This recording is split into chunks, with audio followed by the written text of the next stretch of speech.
Babel of the sexes. Or is it Babel? Or Babel? Babel. Okay, so sticks and stones may break my bones, but can misunderstood words cause wars? I thought of this post after I asked a friend if she was a feminist, and she said yes. I asked her why she was, or what sort of rights feminism was fighting for in the Western world, and she said that was a tough question, which to me seemed like a non answer. If feminism is, as per definition, advocating for the equal rights for women, then a feminist would be able to point out at least one or two of these rights, or one would think. I wouldn't claim to be a fan of a team unless I could name at least a few players outside of the obvious stars and the coach, and possibly their main rival team. I usually take what people say on face value, so I gravitate to those that say it like it is. This is not what everyone does. Or, in the very least, you may think that you need 10 reasons to claim to like something, and someone else may need 2. You both would truly believe that you like something, but it could be due to disparate definitions. Same thing happening for different reasons. So this is an issue of language, just as with the title of this, going with the Tower of Babel, or Tower of Babel, or Tower of Babel, depending on how one would say it. Do what I consider to be a definition, is what I consider to be a definition the same thing as you do? Thinking about my interactions with males as I grew up, there have been certain dynamics that I observed. The words did change since between some guys you'd be speaking about sports, some it would be about music, some you'd be throwing verbal jabs and cutdowns at each other, but there was a general dynamic, so not just the content, but how it was delivered. They seemed to be, I'd say, less misunderstandings or assumptions of what each other was saying. At least it seemed to be, which could have been just as bad. For instance, there was quite a hilarious example that partially led to my friend being called Deuce by some, hmm, by a misunderstanding of some sexual exploits, but I'll get into that some other time. Males and females in a sexually dimorphic species develop and possess different traits. Think about, in sexual dimorphism, I mean the differences both physically, genetically, okay, genetically defines the physically and the mentally and the expression wise of males and females. A very good example is just look at peacocks versus peahens, or just look at birds in general. The males are a lot more colorful than the females, or the different sizes of animals where you find the male animal like lions and lionesses. The lions have the big mane, and the lionesses don't. Non-sexually dimorphic species look very similar between the genders. You can't really tell the differences. You see this even within same species, which is bonobo chimps is a good example versus the regular chimps. But might add some more examples here later. I suggest that you take a chance and do an internet search for sexual dimorphism and get to know just at least the basics of it. It's very important. It'll help you a lot in your life. And anyway, we are one of those species, and we undoubtedly do not see eye to eye across the board. Some things perceived as a threat by most males could be inconsequential to females, and vice versa. So, sexual dimorphism is more evo-psych. I'm not going to go into deep science here. It was more of a setup for this little trip down memory lane. So back in the late 90s, early 2000s, can't exactly pinpoint the date because the story involved cell phones and I'm not quite sure when I first had mine or when they were in regular use. But it's not too important for the story and apparently not for keeping this memory. And my friend John was driving us somewhere, and one of my best friends called, and I had been friends with her since middle school. Like, we were very close, at least very close for the time then, and still talk today, although very little. So I'd been friends with her since middle school. We were really close. There used to be times when we'd meet between classes just to hold hands. It was total BFF status, as it would be at that time, for, as much as we knew.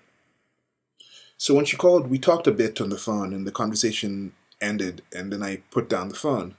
So John asked me who it was, and I answered that it was one of my bitches, just in an offhand way. So it turns out that the phone was not. So it turns out that the phone was not exactly hung up. She was still on the line. So in no way, shape, and form did I consider her to be a bitch. Smokahantas, which was her nickname, was pretty awesome. Nor was it intended in a "this is a female I'm hooking up with" connotation, as we never had, we were not, nor ever have. Thinking about it, it was likely more than a little bravado among males behind it.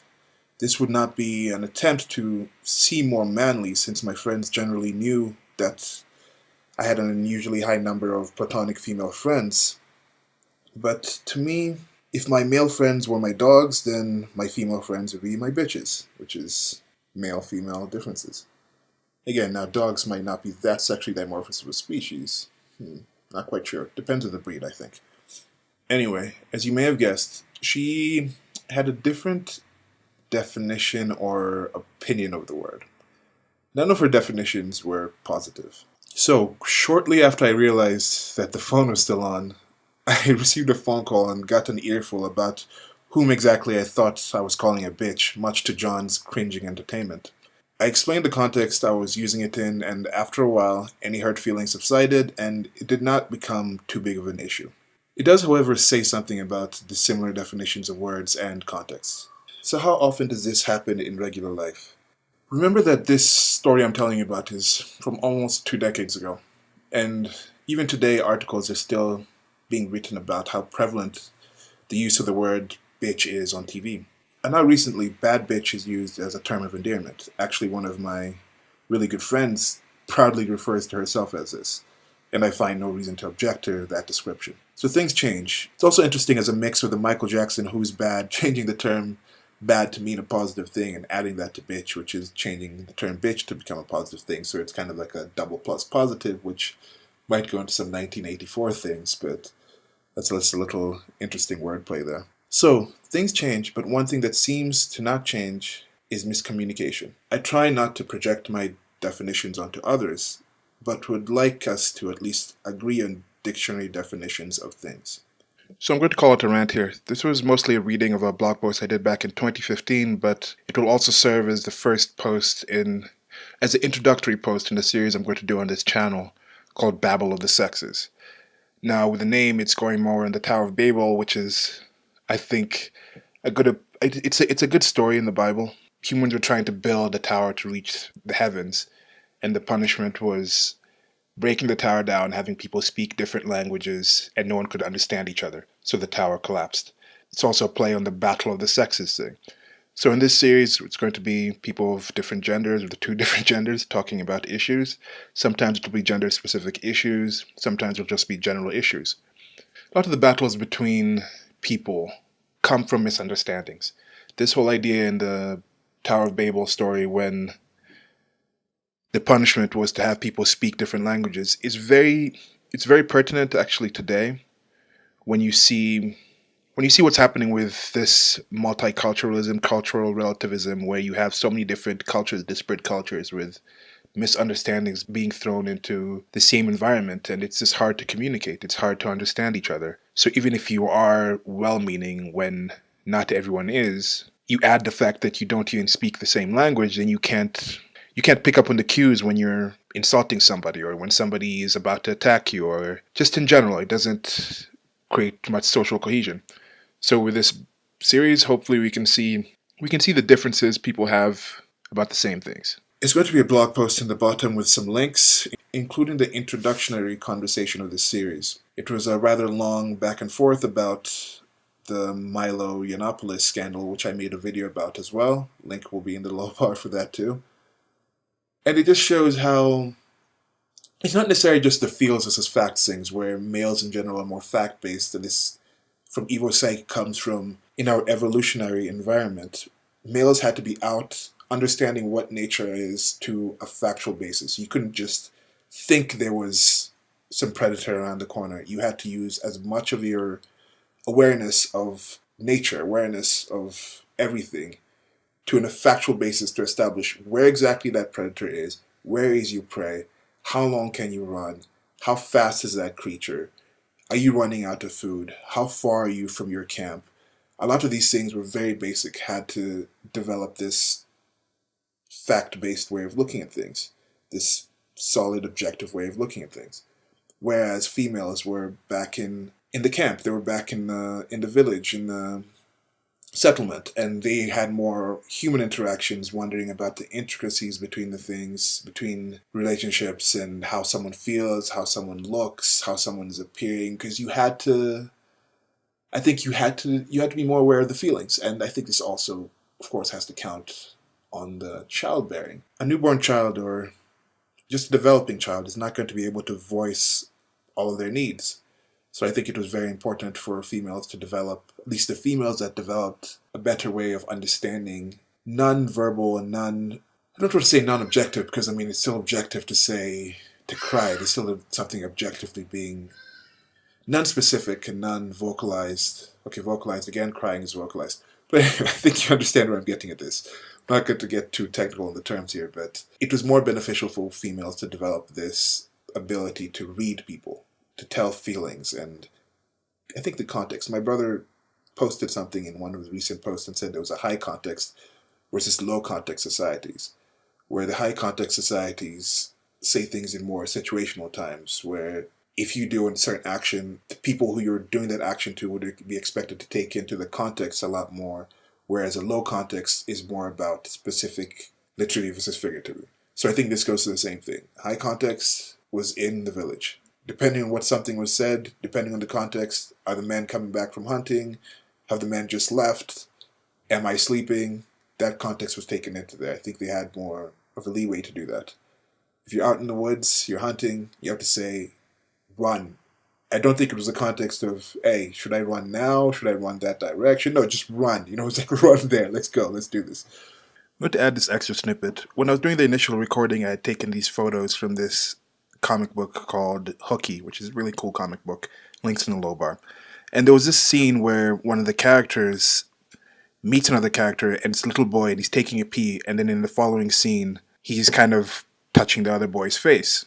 Now, the comic is done by Miriam Bonasarte Tour, who's an amazing artist, really whimsical, fun style. And as I was reading the comic strip while having this video in mind, I was thinking that this may be one of those examples to show that a female may not really understand the nature of a guy allowing another guy to touch their face after they just peed. But then I also remembered this one story that somebody told me. We were in a bar a while back, and we were just talking about why people don't wash their hands after the bathroom. And then the guy said, I don't wash my hands after the bathroom. And we wondered, why don't you do that? And then he said, I wash my hands before I go to the bathroom. I know where my penis has been, and I know where my hands have been. My hands have been touching things. My penis has been clean inside my pants. So not only is that one context to look at this, where it's two males kind of saying something where you kind of think, hey, that's actually kind of makes sense in an odd way, or it's also the fact that they were kids. These were kids. They don't really understand this, even though, like, what age do kids really do understand that, hey, I need to wash my hands before I do X thing? I think it might be earlier than many of you think. In addition, looking back at the comic strip, there was some other action between that peeing and the touching of the hands, so for all I know, kid could have washed his hands and it wasn't drawn. I mean, some things you gotta cut out when you're creating art. I hope you liked the video. Like, subscribe, and share if you did. This will be a start of a series.